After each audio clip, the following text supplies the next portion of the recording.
Hindi makapaniwala si Ombudsman Boying Rimulya na pinayagan po ng Sandigan Bayan si dating Senador Bong Revilla na makapagpiyansa. Kasi masyado siyang bilib sa sarili niya na akala niya hindi na makakalabas ng kulungan etong si dating Senador Bong Revilla.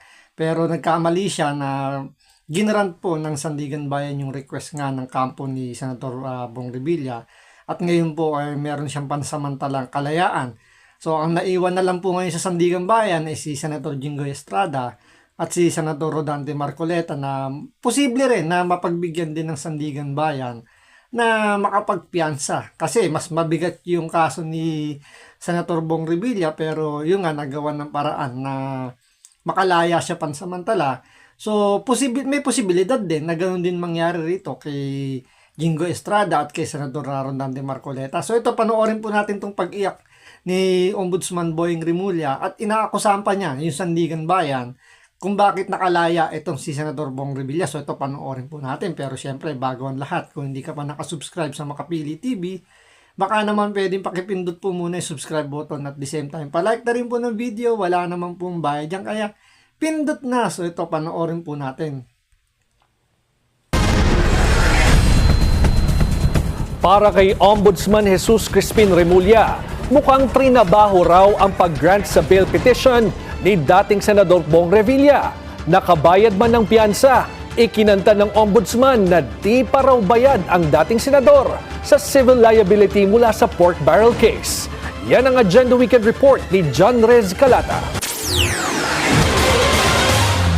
Inaasahan na raw ni Ombudsman Jesus Crispin Remulla na mapagbibigyan ng Sandigan Bayan ang petition for bail ni dating Senador Ramon Bong Revilla sa kasong malversation kaugnay ng umano'y maanumalyang flood control project sa Pandi, Bulacan. Sa kanyang radio program, sinabi ni Remulla na tila tinrabaho ang paggarantiya kay Revilla na makapagpiyansa. Matatanda ang Biyernes, July 31, ng pagkalooban ng korte ng pansamantalang paglaya si Revilla matapos maglagak ng 1 million peso bail. We predicted this to happen. Alam na namin to, meron talaga mangyayari na mukhang tinatrabaho na magkaroon ng grant of bail. Pero that's only a battle. We have to win the war as a country. Yes. Itong gerang to, bansa ito na nakikipaglaban na Total. para sa kanyang survival.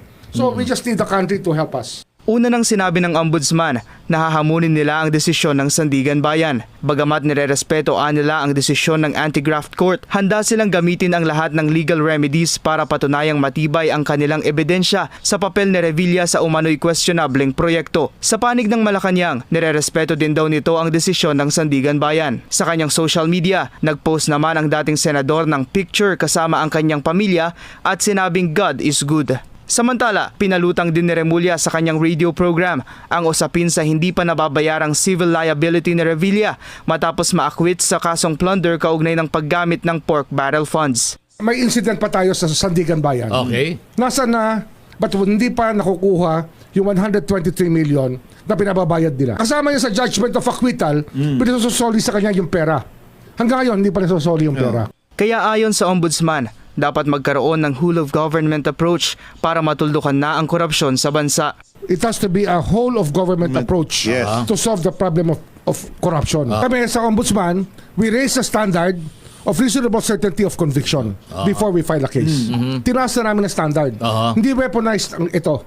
Hindi weaponized ang trabaho Evidence-based. namin. Evidence-based. Evidence-based. Ngayon, hindi lang kami yan. The other half of it is the judiciary.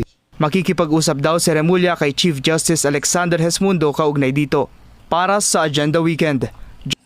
Tingnan mo yung attitude ni Boying Rimulya, yung pagkakabilib niya sa sarili niya na siya lang yung tama, siya yung pinakamagaling, siya na yung may pinaka-brilliant na pag-iisip na parang hindi niya matanggap dito yung pag-grant ng bail dito kay Senator Bong Revilla. To the point na pati yung kung ano nung mga issue isinisingit niya para lang talagang, alam niyo yun, may kabit lang kay Bong Revilla. Ano ba yung kinakatakot dito ni Boying? Siyempre, kapag nakalaya si Senador Bong Revilla, posible yung dalawa makalaya din. Kasi mahina nga yung kaso ni Senator Bong Revilla. Yung mga witness nila na isinalang doon sa Sandigan Bayan, wala talagang direktang maituro na may kinalaman si Senator Bong Revilla. Ang tanging nagsasabi lang na kumita siya ron, walang iba kundi si dating Yusek Bernardo. So kwento lang ni Yusek Bernardo yung pinangahawakan ng ombudsman na ipinasa doon sa Sandigan Bayan. Pero yung mga ibang witness na nagtuturo di umano rito kay Bong Revilla, hindi talaga maituro ng ng point by point. So puro hearsay ang nangyayari. So posible yung kay Jinggoy, ganun din yung mangyayari rito. Kasi kung titingnan niyo yung mga nagdaang hearing na pinalabas ni 'di ba ni Ping Lacson na may pumupunta raw na kontraktor sa Senado at pumapasok nga daw doon sa isang kwarto ng isang senador. Pero later on, nahuli pala, si Erwin Tulfo pala yung pinupuntahan ng isang kontraktor. So, nasunog doon si Ping Lacson. Pero, nag-prosper po yung kanilang paggawa ng kwento na si Jinggoy may kinalaman din dito sa Ghost Project. Kahit na yung si Bryce Hernandez, hindi nga maituro ng literal. Si Jinggoy na talagang kumita ng pera doon sa flood control project. So dito makikita natin na ang kinakatakutan dito ni Boying Rimulya, dalawa lang. So humina yung mga kaso na pinasasangkutan ni Jinggoy tsaka ni Senador Rodante Marcoleta na dahil pwedeng magaya doon. At saka yung paglakas uli ng mga Revilla doon sa Cavite.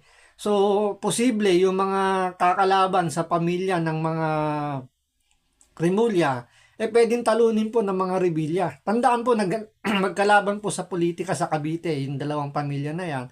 At sinasabi nga nila na mas nagugustuhan na nga ng mga taga Cavite itong mga Revilla dahil nga sa pamamalakan nila. At inaayawan na nga itong mga Rimulya kasi nga, kung sa mga bali-balita, makikita nyo naman na talagang ang mga Rimulya nasasangkot sa kung ano-anong mga issue. Tulad dala nung anak nito ni Boying Rimulya, 'di ba? Nahulihan to ng marijuana. Pero dahil nga siya yung DOJ secretary, nahilot niya at nakapalaya kaagad sa maikling panahon. So yung record breaking po yun sa justice system ng Pilipinas. So nasampulan kaagad din yung anak ni Boying at nakalaya nga. Tapos yung mga gulo nga doon sa Cavite, yung mga kung ano-anong mga issue pa, 'di ba, na hindi nga nare-resolba.